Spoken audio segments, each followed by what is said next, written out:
अस्सलाम वालेकुम नाज़रीन, मेरा नाम अना यूसुफ है और आप देख रहे हैं प्रोग्राम सिटी एट 10। कुछ बीमारियां ऐसी हैं जिनको इस दौरे हाजिर में भी लाइलाज कंसिडर किया जा रहा है। दौरे हाजिर, दौरे जदीद, जिसमें हर चीज़ जिद्दत इख्तियार करती चली जा रही है, नए से नए इलाज आते चले जा रहे हैं और दुनिया बहुत आगे जाती जा रही है। बावजूद इसके कुछ बीमारियां ऐसी हैं जिनका कंट्रोल भी मुश्किल होता चला जा रहा है और वो फैलती भी बहुत तेज़ी से जा रही हैं। उसमें अब गलतियां कौन कर रहा है? हम खुद कर रहे हैं। हमारे लाइफस्टाइल बहुत मैटर करते हैं। हमारी अपनी गलतियां कौन कौन सी हैं कि हम खुद इस बीमारी को दावत दे रहे हैं। डायबिटीज़ के हवाले से हम बात करने वाले हैं और मतवातर हम अपने show back to back diabetes के हवाले से करते जाते हैं, क्योंकि इतने सारे पेशेंट्स, इतने सारे सवालात हमारे पास आते हैं कि हम खुद हैरान हो जाते हैं कि हर बंदे को क्या यहाँ पर डायबिटीज़ है। तो अब इससे महफूज कैसे रहना है? क्या ये वाकई लाइलाज मर्ज़ है? क्या ये वाकई अगर आपको एक दफ़ा हो गया तो फिर सारी ज़िंदगी रहेगा? फिर क्या ये आपके लाइफस्टाइल के साथ है? अब जो लोग, जिनको डर है, शक है कि उनको डायबिटीज़ हो सकती है, वो जो बॉर्डर लाइन पे सब लोग आ रहे होते हैं, आप बड़े कंफर्टेबल होते हैं कि अच्छा अभी तो प्री डायबिटिक हमें कहा गया है, वो भी क्या ख़तरा है, हम बात करेंगे। और साथ ही साथ जदीद इलाज क्या है इसका। कुछ लोग अभी भी इंसुलिन पे हैं, कुछ इससे बढ़कर अगर आगे इलाज आया है, हम वो भी डिस्कस करेंगे। हमारे साथ डॉक्टर शाहिद नदीम साहब मौजूद हैं, डायबिटोलॉजिस्ट। अपने प्रोग्राम में खुश आमदीद कहेंगे। अस्सलाम वालेकुम डॉक्टर साहब। वालेकुम सलाम। थैंक यू सो मच, आपके टाइम का बहुत बहुत शुक्रिया। मुझे सबसे पहले ये बताइएगा, ये लाइलाज मर्ज़ है क्या शुगर? नहीं, देखिए, अगर आप लाइलाज की बात करें ना, जैसे आप कैंसर के बारे में कहा जाता है कि जी कैंसर लाइलाज है, ठीक है, लेकिन इस तरीके से लाइलाज नहीं है, लेकिन इट्स अ क्रॉनिक डिजीज। मतलब ये मुतदी बीमारी है और मतलब मीन्स के ये कंटिन्यूस, मतलब समझें कि एक क्रॉनिक डिजीज़ हो गई है जो कि चलेगी सारी उम्र आपके साथ। लेकिन ऐसा नहीं है कि इसका इलाज नहीं है या इसको कंट्रोल नहीं किया जा सकता। अद्वियात मौजूद हैं, लाइफस्टाइल के साथ कंट्रोल किया जा सकता है, डाइट के साथ कंट्रोल किया जा सकता है।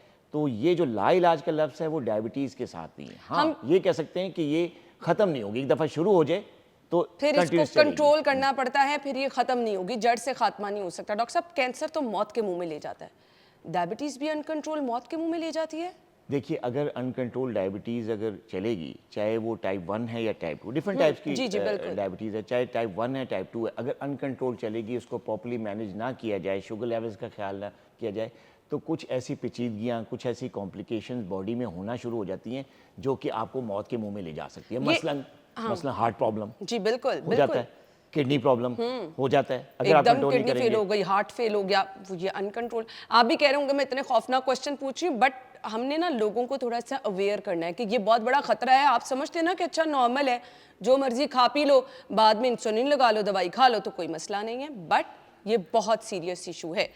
वो लोग जो कि समझते हैं अभी तो हम प्री डायबिटिक हैं, ये तो कोई मसला नहीं है, वो मसला होता है। देखिए, प्री डायबिटीज़ भी it's a type of diabetes, वो एक, और आजकल बहुत ज़्यादा जी बिल्कुल, हर बंदे को प्री डायबिटिक, ये समझें बॉर्डर लाइन स्टेज होती है, इससे यहाँ से डायबिटीज़ स्टार्ट होती है। तो कुछ लोगों को जब प्री डायबिटीज़ होती है, उनको कहा जाता है कि जी अपने लाइफस्टाइल का ख्याल रखें, मीठा मत लें, जो है अपनी वॉक और एक्सरसाइज को कंटिन्यूस रखें, कंसिस्टेंट हो जाए अपनी फिजिकल एक्टिविटी में। लेकिन कुछ लोग कर लेते हैं, ये बातों पे अमल कर लेते हैं, वॉक एक्सरसाइज पे भी आ जाते हैं, डाइट का भी ख्याल करते हैं, मीठे से पीछा छुड़ा लेते हैं, तो उनकी प्री डायबिटीज़ 100% रिवर्स हो जाती है। अब आपने बड़ी ज़बरदस्त बात की है, तो मैं आपकी इसी बात को कंटिन्यू करूंगी। प्री डायबिटिक जो होते हैं, जिनको बार बार बॉर्डर लाइन पर आ रही होती है डायबिटीज़, उनका लाइफस्टाइल और उनको किन चीज़ों को फॉलो करना है अपने आप को बचाने के लिए? देखिए, उनको 3 चीज़ों को फॉलो करना है। एक तो डाइट है, और डाइट मतलब बैलेंस डाइट लेनी है, और आप उनको सिर्फ एक सीधा जो ट्रैक होता है ना, सिराते मुस्तकीम, उस पे चलना है। मतलब उन्होंने साइड वे नहीं करना। मसलन खाने की टाइमिंग, जी बिल्कुल, 3 खाने अगर वो खाते हैं तो मेरा मशवरा उनको ये है कि वो 2 मील्स पे आ जाएं। डन। सुबह का नाश्ता प्रॉपर, जी ठीक है, और रात का खाना जी, लंच को स्किप करें। ठीक, लंच की जगह वो सैलड ले सकते हैं, वो एक आध फ्रूट ले सकते हैं। एक तो ये डाइट, प्लस ये जो चीनी है सफ़ेद मीठा, जिसमें साथ गुड़ और शक्कर भी शामिल है, इससे पीछा छुड़ा लें। सफ़ेद चीनी क्या बहुत खतरनाक है? उसकी वजह से शुगर स्पाइक करती है। जो लोग हम तो बच्चों को फीडर में डाल के दे रहे हैं, बच्चों को डेजर्ट बना के दे रहे हैं। सफ़ेद चीनी से पीछा छुड़ाना होगा, चाहे वो प्री डायबिटिक है या फुल ब्लोन उसको डायबिटीज़ हो गई। तो सफ़ेद चीनी से पीछा छुड़ाएं। अगर चाय पीनी है, दूध पीना है, लस्सी पीनी है, तो बगैर मीठे के।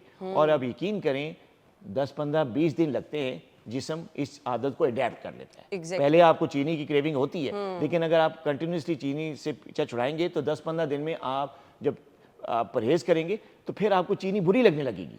ऐसे ही? आपको चाय में वो चीनी taste ही आपको बड़ा taste ही नहीं, अजीब तो लगता आपको है। अपने टेस्ट बर्ड्स को जी है ट्रेन करना है। बिल्कुल ऐसे ही है। डॉक्टर साहब, आपकी मौजूदगी का फ़ायदा उठाते हुए, ये जो चीनी है ये बहुत ख़तरनाक है। तमाम माहिरीन कहते हैं, बच्चों को, बड़ों को, ये करती क्या है ह्यूमन बॉडी के अंदर जाके, बच्चों को किस तरह नुकसान पहुंचाती है, एडल्ट्स, और फिर अगर बूढ़े अफराद हैं, ये चीनी किस तरह हमारे जिस्म में जो है वो नुकसान देखिए चीनी जब जिस्म में जाती है तो ग्लूकोज लेवल को बढ़ाती है। ठीक है। जैसे बूढ़े अफराद हैं तो उनमें जब ग्लूकोज लेवल बढ़ता है तो ज़ाहिर है एज के साथ साथ डायबिटीज़ का खतरा भी बढ़ जाता है ना। तो जिन लोगों को डायबिटीज़ नहीं भी है, उनका जो ग्लूकोज लेवल बढ़ता है वो बॉडी में एक हद तक तो जितनी कैलोरीज यूज़ हो रही होती हैं वो तो यहाँ यूज़ हो जाती है। जो एक्स्ट्रा कैलोरीज हैं वो चेंज हो जाती हैं फैट में, ठीक है और ट्राइग्लिसराइड बढ़ता है, जी, बिल्कुल। एलडीएल बढ़ता है। फिर इसके साथ जो है ना कोलेस्ट्रॉल के प्रॉब्लम शुरू हो जाती हैं। इसके साथ लिवर पे फैट आना शुरू हो जाता है जिसको फैटी लिवर डिजीज कहते हैं। जी, बिल्कुल। इसी के साथ वेट बढ़ना शुरू हो जाता है, सेंट्रल ओबेसिटी यानी पेट निकलना शुरू हो जाता है।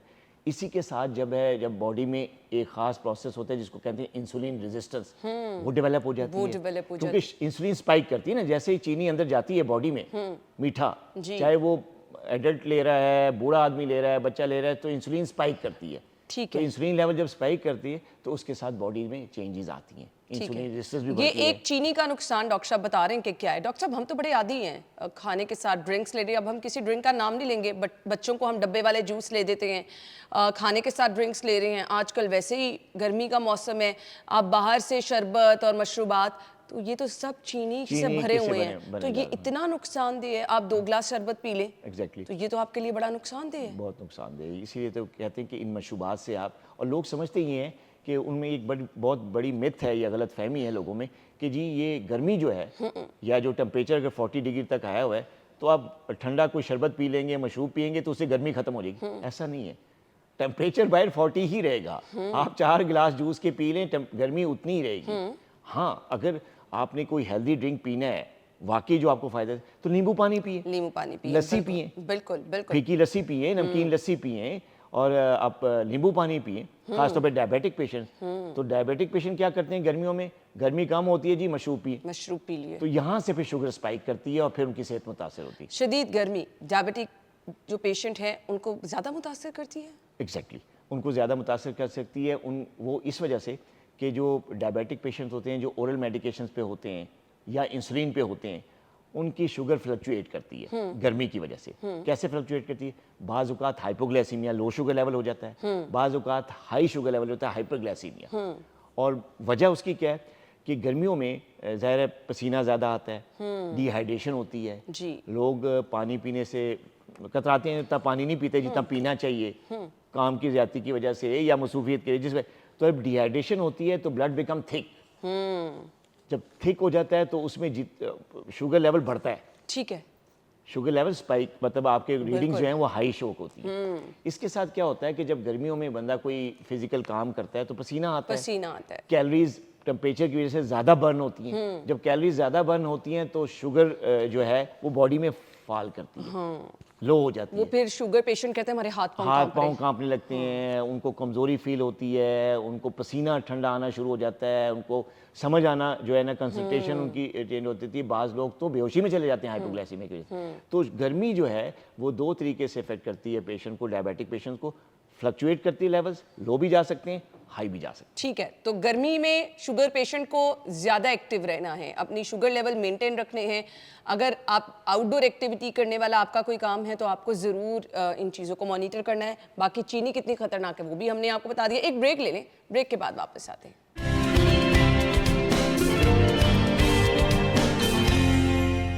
Welcome back once again. So हम शुगर को कंट्रोल कैसे करना है। डॉक्टर साहब, लाइफस्टाइल की आपने बात की, शुगर पेशेंट का लाइफस्टाइल क्या होना चाहिए? अब शुगर तो हो गई, अब हमने उसको कंट्रोल रख के उसको अपनी ज़िंदगी में साथ लेके चलना है, तो कैसे? अच्छा देखिए, एक तो मैंने पहले बात बताई कि खानों की टाइमिंग्स फिक्स होनी चाहिए। ये नहीं कि आप कभी नाश्ता 8 बजे कर रहे हैं तो कभी 10 बजे कर रहे हैं और कभी कर भी नहीं रहे, ठीक है। तो आपने 2 मील्स लेने, लंच को स्किप करना है, ब्रेकफास्ट लेना है, उसके बाद जो अगला लंच होगा वो डिनर ही होगा। टाइमिंग मैटर नहीं करती आप? टाइमिंग है ना, ठीक है। टाइमिंग सुबह का नाश्ता आप 8-9 बजे के दरमियान कर लें, ठीक है। और जो रात का खाना है वो भी 8-9 बजे बल्कि अराउंड आफ्टर मगरिब कर लें, ताकि बेड टाइम से तकरीबन कोई 2-2.5 घंटे पहले आप डिनर कर चुके हों।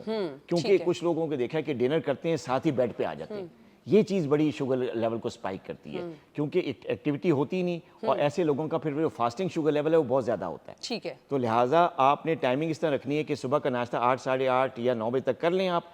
उसके बाद आपने जो अगला मील लेना है वो डिनर होना चाहिए, और डिनर की टाइमिंग अराउंड मगरिब या मगरिब के फ़ौरन बाद ले लें, ताकि बेड टाइम से 2-2.5 भी नहीं आपने घंटे पहले आप डिनर कर चुके हों। ठीक है, आप पानी ले सकते हैं। बेस्ट नाश्ता क्या है डायबिटीज के पेशेंट का? अच्छा देखिए, बेस्ट नाश्ता आप जो है ना फाइबर, प्रोटीन और कार्ब, बैलेंस डाइट होनी चाहिए। तो बेस्ट नाश्ता ये है कि आप नाश्ता जो करते हुए सबसे पहले अगर कोई अफोर्ड कर सकता है तो 1 चम्मच ऑलिव ऑयल ले लें। ठीक है, वो आप या तो सैलेड के ऊपर डाल के ले सकते हैं, या आप जो एग ले रहे हैं तो एग को हल्के से ऑलिव ऑयल के साथ उसको फ्राई कर लें, वो ले लें। एग पहले लें, प्रोटीन पहले लेनी होती है। ठीक है। और प्रोटीन लेने के तकरीबन 10-20 मिनट के बाद आप रोटी, सादा चपाती, एक खालिस गंदम के आटे की, जौ के आटे की या मल्टीग्रेन आटे की, दोनों जो आपकी चॉइस है वो कर लें। फाइन आटा या मैदा, नान, पराठे ये अवॉइड करने होते हैं। बिल्कुल अवॉइड करने। बिल्कुल avoid बेकरी करने। प्रोडक्ट्स भी, ब्रेड अक्सर लोग घर में सुबह खा लेते हैं ना, बन खा लिया, ब्रेड खा ली, ये डायबिटीज के ये डायबिटीज़ पेशेंट्स के लिए ठीक नहीं है। ऑल्टरनेट ब्राउन ब्रेड पे लोग चले जाते हैं। ऑल्टरनेट ब्राउन ब्रेड जो है वो हर बेकरी की ठीक नहीं होती, आपको देखना है। आपको जो ब्राउन ब्रेड, जो सही प्योर ब्राउन ब्रेड होता है, उसको चेक करने का एक तरीका है, मैं बताता चलूँ। देखिए, आप ना ब्राउन ब्रेड को थोड़ा सा हाथ से पकड़ के, जो उसका जो पैकेट है उसको पकड़े ना, और दूसरी पकड़े, 2 कंपनीज की हैं, तो जो थोड़ी सी हैवी है वो एक्चुअली ओरिजिनल ब्राउन ब्रेड है। अच्छा। जो लाइट वेट है वो, इसका मतलब है वो सिर्फ उस पर कलर हुआ है, वो प्रॉपरली ब्राउन नहीं है। अच्छा, तो बढ़िया। ब्राउन ब्रेड जो है मल्टीग्रेन की भी, या ब्राउन ब्रेड जो है वो डायबिटिक पेशेंट्स के लिए ठीक है, लेकिन 1 या 2 स्लाइस, इसका भी पोर्शन साइज कंट्रोल करना होता है। तो अगर 5-5, 6 स्लाइस आप एक वक्त में खा लेंगे ये तो समझ शुगर के तो जो ब्राउन स्पाइक ब्रेड करेगी। है तो आप खा सकते हाँ, हैं। वो ये समझते हैं कि जी ब्राउन ब्रेड है, जब इजाजत मिली हुई है तो खाओ 6-7 स्लाइस। नहीं, ऐसा नहीं है।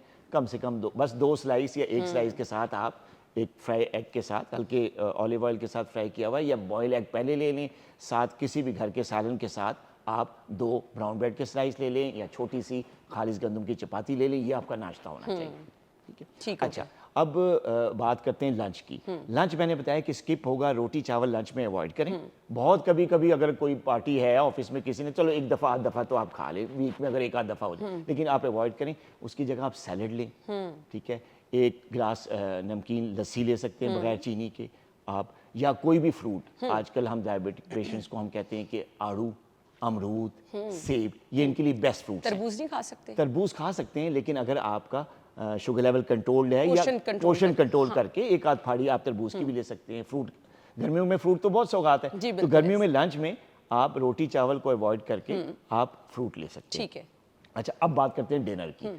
अच्छा, अब डिनर करने से पहले शाम को 5-6 बजे के राउंड आपने फिजिकल एक्टिव होना है। वॉक करें।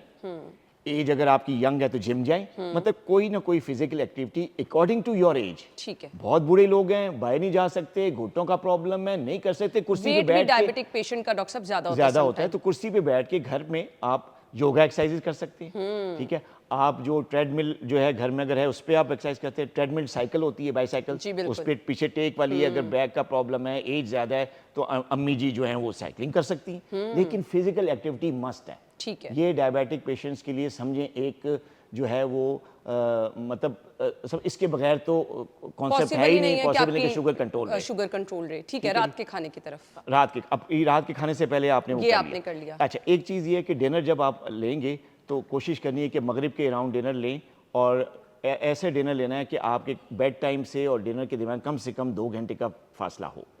यानी खाना खाते फौरन नहीं, आपने फौरन जाके लेटना सोना। नहीं है। अच्छा, अगर आपने डिनर लेना है तो आप सादा चपाती ले सकते हैं, खालिस गंदम के आटे की, जौ के आटे की रोटी ले सकते हैं।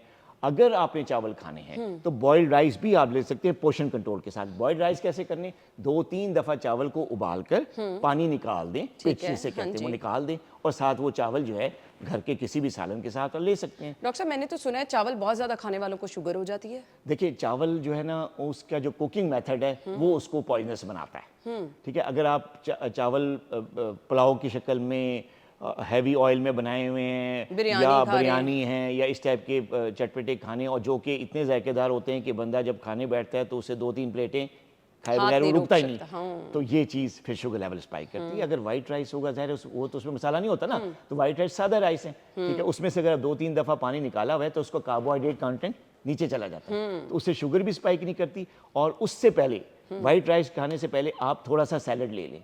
नहीं है सैलड, घर में कुछ भी नहीं है, खीरा टमाटर प्याज या सैलड के पत्ते नहीं है, तो आप 2 चमचे इसबगोल का छिलका नीम गर्म पानी के आधे गिलास में घोल के पीजिए, और उसके 10-15 मिनट के बाद आप जो है ना वो वाइट राइस खा लें सालन के साथ। उससे शुगर स्पाइक नहीं करेगी, क्योंकि जो फाइबर आप इसबगोल के छिलके की शक्ल में ले रहे हैं, सैलड की शक्ल में ले रहे हैं, वो ग्लूकोज की जो एब्जॉर्प्शन है उसको स्लो कर देता है। Great. तो स्पाइक नहीं आती। तो इस तरह का मील आपने dinner यानी में करना है। चावल खाएं, लेकिन किस तरीके से खाएं, डायबिटीज के पेशेंट, वो डॉक्टर साहब ने बता दिया, और बड़ी ट्रिकी आपने बात बताई है। सैलेड थोड़ी सी खा लेंगे और उसके बाद अगर आप चावल कंज्यूम करेंगे तो वो आपका स्पाइक नहीं करेगा एकदम से लेवल, क्योंकि फाइबर जो है वो उसको स्लो डाउन कर देगा। नेक्स्ट, अगर आपके पास सैलेड अवेलेबल नहीं है तो इसबगोल का छिलका जो है वो आप ले सकते हैं। ये बड़ी ज़बरदस्त चीज़ है और मैंने ऑनेस्टली स्पीकिंग पहली दफ़ा सुनी है कि आप चावल कंज्यूम करना चाह रहे हैं तो फिर ये है। अच्छा जी, उसके बाद डॉक्टर साहब, अब ये मिथ रह गई है कि वाकई ये रियलिटी है कि शुगर पेशेंट को मिठाई, डिज़र्ट, चीनी, जूसेस ये बिल्कुल ही नहीं लेने, यही शुगर करते हैं।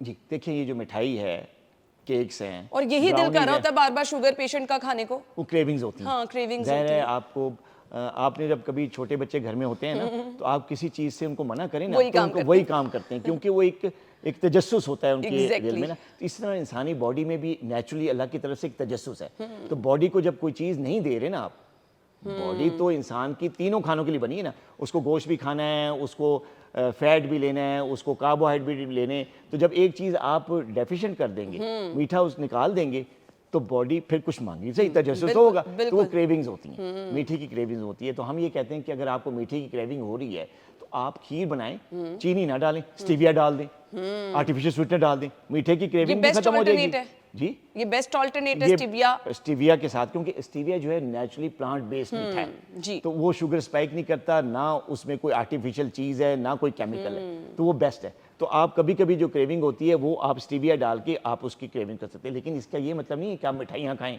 या आप ब्राउनीज खाएं या आप केक्स खाएं या बिस्किट्स खाएं।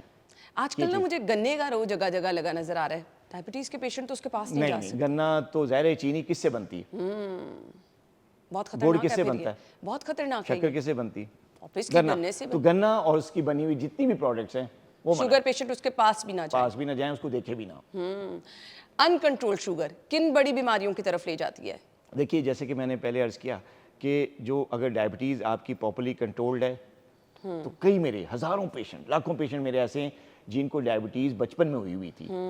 अब उसके बाद वो अच्छी जॉब भी उनको मिली, वो अच्छे स्पोर्ट्समैन भी हैं, शादी भी हुई, 3-3 4-4 बच्चों के पेरेंट्स भी बन गए, कुछ भी नहीं हुआ, नो कॉम्प्लिकेशन। करवाते हैं हर साल 2 दफ़ा टेस्ट, सब ठीक है, क्योंकि उन्होंने अपनी शुगर को अपनी लाइफस्टाइल के साथ, अपनी अद्वियात के साथ, डॉक्टर के साथ मिलकर मैनेज कर रहे हैं कंटिन्यूसली।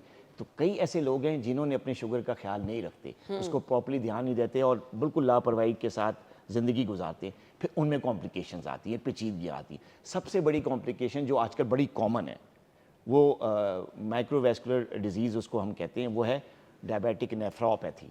डायबिटिक नेफ्रोपैथी में होता क्या है कि किडनी का फंक्शन डिटोरेट होना शुरू हो जाता है, आहिस्ता आहिस्ता किडनीज काम करना कम कर देती हैं, जो कि फिर एंड पे एंड स्टेज रीनल डिजीज़ या डायलिसिस तक इंसान को पहुंचा देता है। ठीक है, एक तो ये चीज़। दूसरी कॉम्प्लिकेशन जो डायबिटिक पेशेंट्स को होती है वो है हार्ट का प्रॉब्लम, जिसमें हार्ट अटैक है, एंजाइना है, कार्डियक फेलियर है, कार्डियोमायोपैथीज़ हैं। ये सारी चीज़ें इंसान को डेथ पे तक ले जा सकती है। इसके अलावा एक रेटिनोपैथी होती है जिसमें आंखों का पर्दा बहुत हद तक कमज़ोर हो जाता है, ये मैंने अंधापन बहुत आ सारे जाता है। शुगर के पेशेंट को देखा है कि उनकी ना आंखों की बिनाई जाना शुरू हो जाती है, तो जिसकी तरफ डॉक्टर साहब ने इशारा किया, ये बड़ा खतरनाक है। बार बार ऑपरेशन के बाद भी आपकी बिनाई जो है मुतासिर रहती है। एग्जैक्टली। और एक और कॉम्प्लिकेशन जिसको हम डायबिटिक पॉलीन्यूरोपैथी कहते हैं, डायबिटिक न्यूरोपैथी, इसके बारे में भी सुना होगा आपको, जिसकी वजह से पाँव में हसासियत या ओह, सेंसरी yes। सेंसेशंस कम हो जाती हैं। जी, पता ही नहीं सुन्न हो चलता जाते पाँव हैं, साथ है। पाँव साथ है, पता ही नहीं चलता, सेंसेस नहीं है, तो चलते हुए कोई कट लगा पता ही नहीं चला। तो जब जख्म खराब हो गया या कभी 10-15 दिन के बाद देखा तो पाँव का जख्म इस हद तक खराब हो गया कि उसकी ट्रीटमेंट मुश्किल होगी, फिर वहाँ पर गैंग्रीन डेवलप हो जाती है, फिर पाँव काटना पड़ जाता है। तो ये चीज़ें भी डायबिटीज़ के साथ होती हैं, लेकिन उस डायबिटीज़ के साथ जो कि प्रॉपर्ली मैनेज नहीं होती। अगर आप शुगर कंट्रोल करते हैं, उसको प्रॉपर्ली ख्याल रखते हैं, जैसे कि लाइफस्टाइल मैंने बताया, तो शुगर आपको कुछ नहीं कहती। तो डाइट भी बता दी क्या होनी चाहिए, खाना किस तरह किस किस टाइमिंग पे आपने खाना है और क्या क्या खाना है, ठीक है, वो भी हमने आपके साथ डिस्कस कर दिया। लेकिन अनकंट्रोल शुगर आपको किन बीमारियों की तरफ लेके जा रही है ये भी आपको बता दिया। एक ब्रेक ले लें, ब्रेक के बाद आते हैं तो फिर हम डिस्कस आगे करते हैं। जी,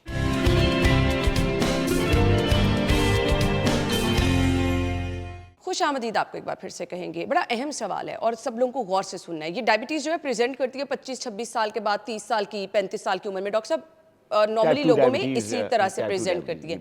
अब यही वो एज होती है जब शादी भी हो रही होती है, तो एक वो बंदा लड़का ही कहेंगे अब 30 साल में अगर आप हैं, 27-28 साल में, उसको डायबिटीज़ है और अनकंट्रोल्ड है, उसकी शादी हो गई, तो शादीशुदा ज़िंदगी मुतासिर होती है इससे?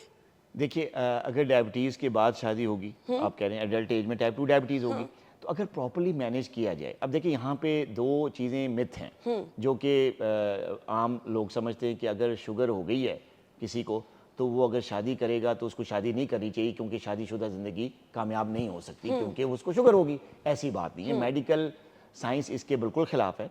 ऐसा बिल्कुल नहीं ऐसा तो नहीं कि वो बाप नहीं बन सकता, उसकी शादीशुदा जिंदगी अच्छी नहीं हो सकती, उसको आगे जाके बड़ी बीमारियां हो सकती हैं। ऐसा बिल्कुल नहीं, ऐसा बिल्कुल नहीं है, क्योंकि जो मेरे हज़ारों पेशेंट ऐसे हैं जो कि यंग एज में उनको डायबिटीज़ हुई, बाद में उनकी शादी भी हुई, बच्चे भी हुए और एक कामयाब ज़िंदगी वो गुजारे, सेहतमंद ज़िंदगी गुजारे, इसमें कोई मसला नहीं है, कोई वीकनेस नहीं। वो एक ये भी लोगों के ज़हन में बात आती है ना कि अच्छा बाप को है तो आगे बच्चों में ना ट्रैवल करे। देखिए, बच्चों में रिस्क तो बढ़ जाता है। अगर बाप को है या माँ को शुगर है या दोनों को है तो पैदा होने वाले बच्चों में रिस्क तो बढ़ता है। जीन्स में तो टाइप 2 डायबिटीज़ चलती है, लेकिन ज़रूरी नहीं है कि अगर माँ बाप को है तो बच्चे को भी होगी। वो तो उसके लाइफस्टाइल पे डिपेंड करता है। वो अगर वेट का ख्याल रखता है, वो फिजिकली एक्टिव है, खेल का शौकीन है, मोबाइल ज़्यादा यूज़ नहीं करता, मोबाइल के टाइम पे वो ग्राउंड में नज़र आता है, तो कभी उसको डायबिटीज़ में खतरा, कैंसर, लेकिन रिस्क होता है, जीन्स में जाती है। जहाँ तक आपने ये बात की कि शादीशुदा ज़िंदगी अगर फ़र्ज़ करें डायबिटीज़ हो गई है फिर इंसान या मर्द जो है वो शादी ना करे, ऐसा नहीं है। अगर उसने शुगर का ख्याल रखा हुआ है तो फिर उसकी शादीशुदा ज़िंदगी पे कोई फ़र्क नहीं पड़ सकता। ना उसको कोई सेक्सुअल वीकनेस होती है, ना उसको इनफर्टिलिटी होती है, बच्चे भी पैदा होते हैं, होते भी रहे हैं, पेशेंट्स के होते हैं। लेकिन जहाँ तक ये है कि अगर कोई सीरियस नहीं लेता इस डिज़ीज़ को और उसको डायबिटीज़ हो गई है और वो कंट्रोल नहीं रख रहा, ना दवाई ले रहा है, ना ले रही है, या ना डॉक्टर से मिल रहा है, प्रॉपर्ली मैनेज नहीं कर रहा, जो आगे चीज़ें आती हैं खा रहा है, जैसे लाइफस्टाइल बताया उस पर नहीं है, तो क्या होता है कि आहिस्ता आहिस्ता जैसे गुर्दों को कमज़ोर करती है बीमारी, आंखों को कमज़ोर करती है, हार्ट को करती है, इसी तरह सेक्सुअल सिस्टम को भी कर देती है, खासतौर मर्दों को। तो उसमें एक प्रॉब्लम आती है सेक्सुअल वीकनेस, इसको ईडी कहते हैं, इरेक्टाइल डिसफंक्शन, वो उनको हो जाता है, उससे शादीशुदा ज़िंदगी मुतासर होती है। फिर ये होता है कि जब आपका ये कंटिन्यूसली रहता है, नहीं मैनेज करते, तो फिर बाज़ केसेस में इनफर्टिलिटी भी हो जाती है। तो जोर किस पे हुआ? प्रॉपर्ली मैनेज लाइफस्टाइल पे, लाइफस्टाइल पे आप मैनेज करें, कुछ भी नहीं होता। यानी अनकंट्रोल शुगर अगर किसी को है, उसकी शादी हुई है और बाद में भी वो शुगर कंट्रोल नहीं रह रही, तो फिर शादीशुदा जिंदगी भी मुतासिर हो सकती है, इनफर्टिलिटी भी कॉज कर सकती है, लेकिन डायरेक्टली ताल्लुक इसका कंट्रोल रखने को लाइफस्टाइल के साथ है। डॉक्टर साहब, पार्टनर को क्या हो सकती है शुगर? अगर लड़के को है तो लड़की को भी हो जाए? नहीं, ये it's not an infectious disease. ये कोई मुतादी बीमारी है, इन्फेक्शियस डिजीज नहीं है। अगर डायबिटीज अगर एक पार्टनर को है तो दूसरे पार्टनर को ट्रांसमिट नहीं हो सकती। हाँ, उस पार्टनर के अगर माँ बाप में या जीन्स में है तो फिर वाइफ को भी हो सकती है या मर्द को भी हो सकती है, अगर एक पार्टनर को है। हाँ, वो डॉक्टर साहब ने बताया कि पैदा होने वाले बच्चों के लिए रिस्क फैक्टर हो जाता है, लेकिन ये भी कोई जरूरी नहीं कि बाप को है तो बच्चों को होगी, किसी एक आधे को होगी, एक आधे को ना हो। ये तो नॉर्मली भी हमें नजर आता है। सो डॉक्टर साहब, एक दूसरी किस्म होती है डायबिटीज की जो कि आपको ड्यूरिंग प्रेगनेंसी हो जाती है, कुछ लोगों को वो फिर कंटिन्यू करती है, कुछ लोगों की सेटल हो जाती है। ये जो डायबिटिक पेशेंट का बच्चा पैदा होता है, वो भी क्या कोई रिस्क फैक्टर लेके पैदा होता है? देखिए, जो खवातीन में प्रेगनेंसी के दौरान जिसको डायबिटीज़ होती है उसको हम गेस्टेशनल डायबिटीज़ कहते हैं, दौरान हमल जो हो जाती है। ये 100% रिवर्सिबल है। डिलीवरी के बाद ये मुकम्मल रिवर्स हो जाती है, माँ बिल्कुल ठीक हो जाती है डिलीवर करने के बाद। लेकिन जो आने वाला बच्चा है या जो पैदा हुआ है बच्चा, वो एट रिस्क हो सकता है, वो एट रिस्क हो सकता है, उसको वो रिस्क फैक्टर है। जरूरी नहीं है उसको डायबिटीज़ हो, पूरी ज़िंदगी नहीं हो सकती उसको। लेकिन अगर वही मैंने बताया, वेट का ख्याल नहीं रखेगा या रखेगी, डाइट का ख्याल नहीं रखेगी, स्ट्रेस और एंजाइटी रहेगी लाइफ में, ठीक है, कोई फिजिकल एक्टिविटी नहीं है तो फिर वजन बढ़ेगा, स्ट्रेस से भी बढ़ता है, सारा कुछ है, फिर डायबिटीज़ का खतरा बढ़ जाता है, फिर हो सकती है। लेकिन जीन्स में तो आई हुई है, ज़ाहिर है माँ जी, को हुई है, बिल्कुल। तो लेकिन वो खतरा बढ़ जाता है, लेकिन ज़रूरी नहीं है कि हो। बच्चों को जिनको डायबिटीज़ होती है, टाइप 1 डायबिटीज़ कहा जाता है उसको, वो पूरी ज़िंदगी रहती है। जी, टाइप 1 डायबिटीज़ और टाइप 2 टाइप 2 भी रहती है, ज़ाहिर है, जी। आपको बताया कि लाइफस्टाइल जी, के साथ उसको मैनेज करते हैं, लेकिन अगर नहीं करेंगे तो वो चलेगी। इसी तरह टाइप 1 डायबिटीज़ भी आपको इंसुलिन के ज़रिए मैनेज करनी पड़ती है। इंसुलिन लाइफ लॉन्ग चलती है। बाज़ लोगों का ये ख्याल होता है कि जी यार शुरू के 2-3 महीने इंसुलिन लगाएंगे, उसके बाद लेवल्स कंट्रोल कर लेंगे तो इंसुलिन छूट जाएगी, ऐसा नहीं है। ये क्रॉनिक प्रॉब्लम है। टाइप 1 डायबिटीज़ बच्चे बच्चे हैं जो आते हैं हमारे उसमें भी पास। मीठा कंट्रोल रखना पड़ता है। देखिए उसमें भी ज़ाहिर है मीठा तो आपको कंट्रोल रखना है, आपको फिजिकली एक्टिव भी होना है, एक्सरसाइज भी करनी है, मील टाइमिंग्स जो मैंने कहा डाइट का, वो उन टाइप 1 को भी उतना ही ख्याल रखना ठीक है, है। लेकिन इलाज इंसुलिन होता है, ठीक है। इंसुलिन लगानी पड़ेगी। ये नहीं होता कि आपकी जो डाइट है या लाइफस्टाइल जो है वो सब्स्टिट्यूट बन जाए इंसुलिन का, कि इंसुलिन छोड़ दो और सिर्फ लाइफस्टाइल नहीं। टाइप 1 डायबिटीज़ के इंसुलिन मस्ट है, उसको लेनी पड़ती है और लाइफ लॉन्ग लेनी पड़ती है। इंसुलिन की क्या कोई रिप्लेसमेंट भी आई है कि अब आप इंसुलिन से छुटकारा लगाएं, इंजेक्शन जो बार बार आपको लगाने पड़ते हैं, कोई अद्वियात की सूरत में कुछ नहीं, आया है? ऐसा नहीं है, इंसुलिन लगानी पड़ती है। हाँ, इंसुलिन लगाने के सिस्टम चेंज हुए हैं, कंटिन्यूस मॉनिटरिंग सिस्टम आया हुआ है जिससे शुगर लेवल कंटिन्यूस रहती है। इंसुलिन पंप्स हैं जो कि फिट हो जाते हैं बॉडी में, वो कंटिन्यूसली मॉनिटर करके इंसुलिन को पंप कर रहे होते हैं। ऐसी डिवाइसेज आई हुई हैं, लेकिन इंसुलिन तो लगानी ही पड़ती है। वो उसकी मैं ना रिप्लेसमेंट बच्चों कोई में नहीं। खास तौर पे इसलिए पूछ रही हूँ, देखिए बच्चे ना वो एक सोशल प्रेशर आ जाता है जब बच्चे बार बार इंसुलिन लगा रहे होते हैं, यूनिवर्सिटी जाने वाले, स्कूल गोइंग बच्चे, वो बड़ा फिर जब साइड पे सब लोग आसपास आपके देख रहे होते हैं, अच्छा बच्चा इंसुलिन लगाते हो। तो मैं कुछ सेफ ऑल्टरनेट इसलिए पूछना चाह रही हूँ कि बच्चा भी ना एक प्रेशर में अपनी पूरी ज़िंदगी आ जाता है। देखिए बच्चों को फैमिली की तरफ से ज़्यादा प्रेशर होता है। जिस बच्चे को टाइप 1 डायबिटीज़ है या बच्ची को है, उनके घर वालों के लिए मेरा एक मैसेज है कि उसको आप नॉर्मली ट्रीट करें। देखें, आम बच्चे में जिसको शुगर नहीं है और एक बच्चे में जिसको टाइप 1 डायबिटीज़ है, क्या फ़र्क है? कोई भी नहीं। नहीं, फ़र्क क्या है? सिर्फ फ़र्क एक ही है कि जो आम बच्चा है जिसको डायबिटीज़ नहीं है, उसके जिस्म के अंदर से इंसुलिन बन रही है, हाँ। और जो टाइप 1 उसको बाहर डायबिटिक से है आप- उसको बाहर से लगानी पड़ी। There is no other difference. उसका ऑर्गन भी उसी तरह काम कर रहे हैं, उसका दिमाग भी उसी तरह काम कर रहा है, वो इंटेलिजेंट भी उसी तरह है, वो पढ़ाई में भी स्कोर उसी तरह कर सकता है जिस तरह एक आम बच्चा कर सकता है, वो स्पोर्ट्स में भी सही तरह कर सकता है। एग्जाम्पल आप देख लें, वसीम अकरम हमारे जो स्टार बॉलर हैं, जी, बिल्कुल। और ऐसे बॉलर हैं जिन्हों जब वो बॉलिंग करने आते थे डायबिटीज़ के साथ इंसुलिन लगाकर, तो अगला जो बंदा है जो नॉर्मल होता था, उसको डायबिटिक नहीं होती थी, तो उसके बॉल से उसको डर रहा होता था बैटिंग करते हुए कि या तो ये मुझे हिट करेगा या मुझे आउट करेगा। ठीक है, तो वो भी तो हीरो है ना, वो भी टाइप 1 डायबिटिक। कैसे उसने मैनेज किया ना, तो क्यों नहीं आपका बच्चा मैनेज कर सकता? आपने सिर्फ ये करना है कि आपने उसको कॉम्प्लेक्स नहीं देना। हाँ, वो जब ये आपने कहते थे बार ना, बार मना नहीं ओए, करना, एनु तुम ये है ना ना, खाओ, एनु ते शुगर है बच्चे तुम्हें नू। शुगर है, शुगर है। भाई क्यों आप पूरे खानदान में क्यों आपने रौला मचाया हुआ है कि टाइप 1 डायबिटिक है? बस छुपा के रखिए, आपको पता है वो मैनेज कर रहा है। इससे कॉम्प्लेक्स होता है बच्चे में, वही ना। फिर वो अपने आप को मरीज समझने लगता है। जब वो मरीज समझेगा तो क्या वो स्पोर्ट्स में आगे जा सकता है? नहीं, वो डिप्रेशन का शिकार हो जाएगा, ना पढ़ाई में आगे बढ़ सकता है, ना किसी और। तो आप उसको मरीज समझने के बजाय उसको नॉर्मल बच्चा ट्रीट करें, उसको बताएं, उसके डॉक्टर के साथ उसको राब्ते में रखें, जो भी चीज़ें वो अपने डॉक्टर के साथ शेयर करें। पूरे खानदान के साथ शेयर करने की क्या जरूरत है? खानदान डॉक्टर तो नहीं है ना, बिल्कुल ऐसे बस वो ही। डॉक्टर के साथ मैनेज करे। जैसे और लोगों ने, जैसे मैंने आपको एग्जांपल दी हीरो को, ऐसे कई मेरे पेशेंट्स हैं जो कि टॉप लेवल पे सीईओज हैं डिफरेंट कंपनीज के, टाइप 1 डायबिटिक थे, शादी भी हुई, बच्चे भी हुए, टॉप लेवल पे पहुंचे हुए, अच्छे स्पोर्ट्समैन भी हैं, मैनेज करें इंसुलिन के साथ, कामयाब जिंदगी गुजार रहे हैं, सिर्फ इसलिए कि उनकी फैमिली ने उनको सपोर्ट किया, फैमिली उनको सपोर्ट बहुत कॉम्प्लेक्स ज़्यादा में नहीं ज़रूरी रखा। है। बिल्कुल। सो डॉक्टर साहब, मैं आपसे ये पूछना चाहूँगी, ये तो कंफर्म बात है कि आप अच्छे लाइफस्टाइल के साथ, अच्छे कंट्रोल के साथ बड़ी अच्छी ज़िंदगी गुजार सकते हैं, बट अनकंट्रोल्ड शुगर जो है वो हमने बताया कि किन किन बीमारियों की तरफ हमें लेके जा रही है, लेकिन ये जो मोटापा है, ये क्या शुगर के साथ, शुगर के पेशेंट को मोटापा बहुत ज़्यादा जल्दी होना शुरू हो जाता है? देखिए शुगर पेशेंट्स को मोटापा या मोटे लोगों को शुगर, ये एक बड़ी मिथ है कि कहते हैं कि जी लोग ये कहते हैं कि जो लोग मोटे हैं उनको शुगर उसको होने तो का शुगर है ही है, शुगर हाँ। ऐसा नहीं होता, रिस्क बढ़ जाता है। ठीक है। वेट अगर ज़्यादा है, मोटापा है, तो उससे शुगर होने का और टाइप 2 डायबिटीज़ होने का, जिसकी वजह इंसुलिन रेजिस्टेंस होती है, उसकी वजह से उनको शुगर हो सकती है, ये खतरा उनमें बढ़ सकता है। लेकिन ज़रूरी नहीं होता कि हर मोटे बंदे को शुगर हो, लेकिन जो भी मोटा बंदा है उसको अपने वेट को कंट्रोल करना चाहिए, और अगर उसको शुगर से बचना है, उसको इस रिस्क को कम करना है, तो उसको वेट को कम करना है। ये बात हेल्दी नहीं है। वेट ज़्यादा होना या मोटा जिस्म जो है वो आपकी सेहत की निशानी नहीं है। हमारे पास माएँ आती हैं बच्चों को लेके, जी मेरा बच्चा तो बड़ा सेहतमंद है। तो मैंने कितना सेहतमंद है, कहते हैं जी उसका 80 किलो वज़न है।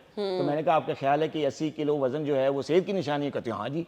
तो मैंने कहा ये क्या बात हुई? देखिए लोग समझते हैं, खासतौर पाकिस्तानी कल्चर में लोग समझते हैं कि जो मोटापा है या बच्चा मोटा है या उनका बेटा मोटा है या बेटी मोटी है तो ये सेहत की निशानी है। ऐसा नहीं है।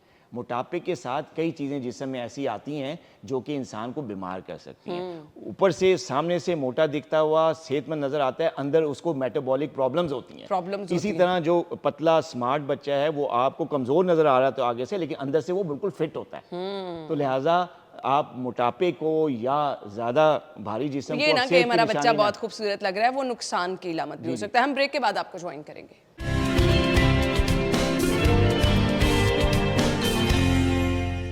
Welcome back once again. इस दौरे जदीद में बड़ी जदीद चीज़ें आ गई हैं। हार्ट बीट आपकी पता चल रही होती है, शुगर लेवल पता चल रहा होता है, उस पर भी हम आएंगे। बट डॉक्टर साहब क्योंकि बात कर रहे थे कि बच्चे की पूरी ज़िंदगी इसके साथ गुजरनी है, बच्चे के लाइफस्टाइल को कंट्रोल रखना है। ये मैंने अक्सर माओं को देखा है कि इस डॉक्टर के पास जा रही हैं, फ़लाँ से उसकी स्टोरी सुनी तो अपने डॉक्टर को स्किप कर दिया, उसकी तरफ चले गए। अब आपके बच्चे को शुगर है, उसको आपने मॉनिटर करते रहना है, उसको आपने उसके लाइफस्टाइल को मॉनिटर करना है, उसकी शुगर को आपने कंट्रोल रखना है। तो फिर एक डॉक्टर का होना भी बहुत ज़रूरी है। डॉक्टर साहब, ये बिल्कुल नहीं होना चाहिए कि कभी आप इस डॉक्टर के पास जा रहे हैं, फ़लाँ से सुना तो उसके पास ले गए। इस प्रैक्टिस को कैसे आप देखते हैं? देखिए पाकिस्तान में ना जो यूरोपियन कंट्रीज़ हैं, डेवलप कंट्रीज़ में ये कल्चर नहीं है। ये सिर्फ पाकिस्तानी कल्चर है या इंडिया में या बांग्लादेश में या जो साउथ ईस्ट कंट्रीज़ हैं उनमें ये कल्चर है। इसको मैं एक नाम देता हूँ, इसको कहते हैं डॉक्टर शॉपिंग। जैसे आप शॉपिंग करने जाते हैं ना, कभी इस दुकान से ले ली, उससे रेट पता किया तो यहाँ पसंद ना आया तो उधर चले गए, तो ये शॉपिंग करने का तरीक़ेकार होता है जो लेडीज़ करती हैं अक्सर। लेकिन जो माएँ हैं या माँ बाप जो हैं वो आजकल डॉक्टर शॉपिंग भी करते एक हैं। नया डॉक्टर भी आया है, AI, उससे भी हम बहुत चीज़ें पूछ रहे होते हैं। ऑनेस्टली वो स्पीकिंग भी एक तरह की डॉक्टर शॉपिंग ही है। ठीक है ना। इससे पहले लोग गूगल डॉक्टर बने रहते थे, गूगल कर लेते गूगल थे, कर लेते थे, तो वही चीज़ है। ज़ाहिर है गूगल से कर ली, वही इन्फॉर्मेशन आपको गूगल भी दे रहा होता है, AI भी दे रहा होता है। तो ये चीज़ जो है ना ये गलत है। अगर आपका होना चाहिए माहिर, ठीक है, अपनी फील्ड का। देखिए डायबिटीज़ के अलग एक्सपर्ट्स होते हैं। जी बिल्कुल। अब ज़ाहिर आप कार्डियोलॉजिस्ट के पास तो डायबिटीज़ लेके नहीं जाएंगे ना। और आप जनरल प्रैक्टिशनर के पास जाके ये तो नहीं कह सकते अब हमारी डायबिटीज का इलाज कर दो। जी जी, हर चीज़ का एक हर एक स्पेशलिस्ट चीज़ का एक एक्सपर्ट है। तो आप अपने बच्चे के लिए, खैर बच्चों की बात हो रही है तो बच्चों के लिए आप एक डॉक्टर डायबिटोलॉजिस्ट जो शुरू से जिसके पास जा रहे हैं आप उसी को करें। बार बार चेंज करना या किसी के कहने पे आके, उसमें ये होता है कि मैनेजमेंट चेंज होती है। ठीक है ना। एक जो कंटिन्यूसली आपका जो फिजिशियन होता है या डायबिटोलॉजिस्ट होता है आपके बच्चे का, उसको पूरी हिस्ट्री पता होती है क्योंकि शुरू से देख के चल होते हैं। तो जब आप किसी डॉक्टर चेंज करते हैं तो उसमें ज़ाहिर है मैनेजमेंट चेंज होती है, वो अपने कॉन्सेप्ट के साथ करता है, तो उससे फिर शुगर लेवल्स में फ्लक्चुएशंस आती हैं। हो सकता है कंडीशन जिसके लिए आप जा रहे हो मजीद ख़राब हो जाए। ठीक है, तो लिहाजा जो ये डॉक्टर शॉपिंग नहीं करनी चाहिए। एक एक्सपर्ट आप रखें और उसी के साथ आप बच्चे को, अपने मरीज़ को राब्ते में रखें ताकि जब भी कोई प्रॉब्लम हो तो वो उसके साथ ट्रीट कर सके और लाइफ लॉन्ग जो है वो इस तरह की मैनेजमेंट चलती रहे ताकि बच्चा भी हेल्दी रहे और कोई जितनी कॉम्प्लिकेशन डायबिटीज़ की मैंने बताई वो नहीं आती। शुगर और हाई ब्लड प्रेशर मिलके क्या करते हैं? देखिए शुगर और हाई ब्लड प्रेशर ये बड़ा क्योंकि हाई ब्लड प्रेशर भी हर किसी को ही है। जी जी, हाई ब्लड प्रेशर भी हर किसी को है और जिनको डायबिटीज़ होती है उनको ज़्यादा होने का चांस होता है ब्लड प्रेशर हाई होने का। तो जब दोनों आपस में मिल जाते हैं और दोनों अगर अनकंट्रोल्ड हों तो ज़्यादा स्ट्रेस किस ऑर्गन पे पड़ता है? किडनीज़ पे। तो किडनीज़ इसकी वजह से, अगर शुगर कंट्रोल नहीं है, ब्लड प्रेशर कंट्रोल नहीं है, तो किडनीज़ को कोई ख़ास बीमारी जिसको मैंने कहा नेफ्रोपैथी होती है जो कि आपको ले जाती है क्रॉनिक किडनी डिजीज़ की तरफ। तो क्रॉनिक किडनी डिजीज़ में GFR जो किडनी की पावर होती है, ग्लोमेरुलर फिल्ट्रेशन रेट जिसे कहते हैं, वो ग्लोमेरुलर फिल्ट्रेशन रेट जब नीचे ड्रॉप करता है, GFR नीचे गिरता है तो पेशेंट जो है आहिस्ता आहिस्ता डायलिसिस की तरफ मूव करना शुरू हो जाता है, जिसके बाद फिर आखिरी एंड जो है वो ट्रांसप्लांट। आपने सुना होगा ना। तो लिहाजा अगर ब्लड प्रेशर को और शुगर को आप प्रॉपरली मैनेज करते हैं, दोनों का ख्याल रखते हैं, दोनों को कंट्रोल रखते हैं, दवाइयाँ लेते हैं, लाइफस्टाइल रखते हैं, तो फिर ये चीज़ नहीं होती। वो शुगर के पेशेंट जिनकी शिकायत ही होती है भूख बहुत लगती है, हाथ पाँव कांपना शुरू कर देते हैं, बार बार क्रेविंग होती है कि कुछ खाने, तो उनको फिर क्या खाना चाहिए? देखिए इसको हम हाइपोग्लाइसेमिक सिम्टम्स कहते हैं ना। शुगर लेवल लो होता है, बहुत ज़्यादा पसीना आता है, हाथ कांपने शुरू हो जाते हैं, चक्कर आते हैं, कमज़ोरी फील होती है, तो उस वक्त सबसे पहला काम तो शुगर लेवल चेक करना होता है। अगर ग्लूकोमीटर पास है घर की इन्वायरमेंट में, किसी बाहर पे या किसी बाजार में या किसी मार्केट में ऑफिस में आपको हो रहा है जहाँ ग्लूकोमीटर नहीं है, तो फ़ौरन आपको पेशेंट को वैसे पता चल जाता है कि मेरी शुगर लो है, तो उस वक्त फिर उसको कोई ना कोई ऐसी चीज़ लेनी चाहिए जिसमें कार्बोहाइड्रेट हो, जिसमें मीठा हो। ज़्यादा मैं एडवाइस करता हूँ कि बजाय फिजी ड्रिंक्स लेने के या कोल्ड ड्रिंक्स पीने के आप कोई फ्रूट ले लें। उससे फ़ायदा ये होता है कि हाइपोग्लाइसीमिया भी रिलीव हो जाता है, हेल्दी ग्लूकोज भी मिल जाता है और शुगर स्पाइक नहीं करती। बाज़ औक़ात ये होता है लोग जूसेस वगैरह या बहुत ज़्यादा चीनी डाल के घोल के पी लेते हैं, तो हाइपोग्लाइसीमिया तो करेक्ट हो जाता है, लेकिन उसके बाद पोस्ट ड्रिंक जो है वो स्पाइक आ जाती है, जो कि 400 तक और 450 तक पहुंच जाती है, जो कि नुकसानदेह। शुगर चेक करने का बेहतरीन तरीका क्या है? हमारे पास ना आजकल मोबाइल ऐप्स आई हुई हैं, बहुत सारी ऐसी डिवाइसेस आई हुई हैं। पहले तो हम प्रॉपर देखते थे ना, एक डिवाइस होती थी जिससे शुगर चेक की जाती है, तो आजकल तो मोबाइल ऐप से आप हार्ट बीट चेक कर रहे हैं, तो ये सब चीज़ें क्या एक्यूरेट होती हैं? देखिए, जहाँ तक हार्ट बीट का ताल्लुक है तो वो तो मोबाइल सिग्नल से या वॉच जो होती हैं स्मार्ट वॉच से, उससे तो किया जा सकता है, वो एक्यूरेट तकरीबन एक्यूरेट ही होती हैं। लेकिन जहाँ तक शुगर लेवल या ग्लूकोज मॉनिटरिंग की बात है, तो इसमें कुछ जैसे सिस्टम्स है मोबाइल के, iOS है या एंड्रॉयड है, उनमें फ़र्क है। अभी iOS का जो सिस्टम है उस पर अभी रिसर्च हो रही है, मैंने भी उसके बारे में देखा भी है, मैं उस पर काम भी कर रहा हूँ, लेकिन अभी इतनी एक्यूरेसी नहीं है, उस पर डिफरेंस आता है। मतलब जो रीडिंग आपका मोबाइल का जो सेंसर बता रहा होता है ग्लूकोज लेवल का, और जो ओरिजिनली हम ग्लूकोमीटर से चेक करते हैं उसमें डिफरेंस आ रहा है। तो अभी इतनी एक्यूरेसी नहीं है। ऐप्स आ गई हैं लेकिन अभी वो इतनी एक्यूरेट नहीं है, तो लिहाजा आप अभी उस पर रिलाई ना करें। हाँ, कंटिन्यूस ग्लूकोज मॉनिटरिंग सिस्टम है, वो जो आपके सेंसर लगे होते हैं जो कि आपकी बॉडी में लगते हैं और साथ एक डिवाइस के साथ आप उसको कंटिन्यूसली ग्लूकोज को रीडिंग दे रहे होते हैं, वो सबसे ज़बरदस्त है। या ग्लूकोमीटर, तो पुराना स्टाइल है, ग्लूकोमीटर से चेक कर लें। तो ये अब मैं बताता हूँ कि टाइमिंग क्या होनी चाहिए। बेस्ट टाइम टाइप 2 डायबिटिक जो हैं उनको जो है ये तो फास्टिंग लेवल जो सुबह नाश्ते से पहले का लेवल होता है, और हर खाने के 2 घंटे के बाद का लेवल लाजमी चेक करना चाहिए ताकि स्पाइक देखी जा सके। तो अगर स्पाइक आ रही है तो अपनी डोज को डॉक्टर के मशवरे के साथ उसको मॉनिटर करें, अपनी डाइट को थोड़ा सा ठीक करें, तो ताकि स्पाइक नीचे आ जाए। तो ये टाइमिंग होनी चाहिए। जहाँ तक टाइप 1 डायबिटिक है, तो शुरू में जब बच्चे डायग्नोज होते हैं तो हम ये कहते हैं उनके माँ बाप को कि इसका हर खाने से पहले आप शुगर मॉनिटर करें, ताकि उसके हिसाब से जो इंसुलिन की डोज है उसको मॉनिटर करके उसको ऑल्टर किया जा सके, उसको सेट किया जा सके। जब सेट हो जाती है डोज, तो फिर आप एक मतलब उससे पहले, खाने से पहले, मील से ना पहले मॉनिटर करें, सिर्फ और सिर्फ फास्टिंग करें, और खाने के 2 घंटे के बाद कभी कभी चेक कर लिया करें कि अगर स्पाइक आ रही है तो इंसुलिन की डोज को भी एडजस्ट किया जा सके। ठीक हो गया।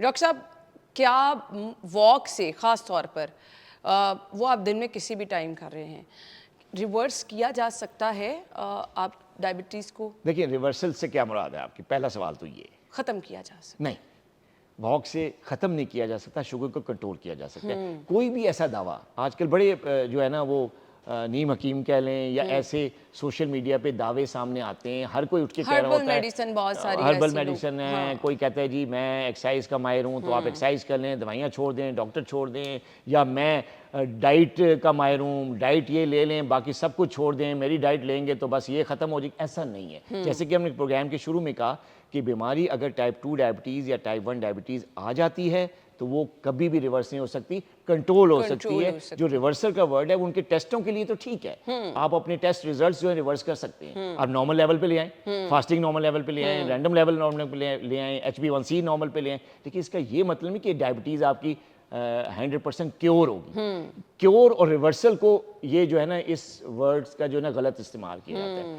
क्योर को मिला दिया जाता है रिवर्सल के साथ कि जी क्योर होगी, ऐसे नहीं है। डायबिटीज़ अगर है, इट्स अ क्रॉनिक डिजीज़, ये आपकी बीमारी है जो कि कंटिन्यूसली आपकी लाइफ के साथ और अगर इसको कंट्रोल नहीं करेंगे तो खुदा न खास्ता बड़ी बीमारियों की तरफ ये आपको लेके जा सकती है। प्रिवेंशन की खातिर हमने आज का शो किया, तो इलाज से बेहतर यही है कि आप एहतियात कर लें। जितनी एहतियात करेंगे आपकी लाइफ क्वालिटी बेहतर होगी, आप अच्छी ज़िंदगी, सेहतमंद ज़िंदगी गुजार सकेंगे। खुदारा खाएं सब कुछ पोषण कंट्रोल करके, तभी आप सेहतमंद रह सकते हैं। आपके टाइम का बहुत बहुत शुक्रिया, थैंक यू सो मच। हमें इजाज़त दीजिए, अल्लाह हाफ़िज़।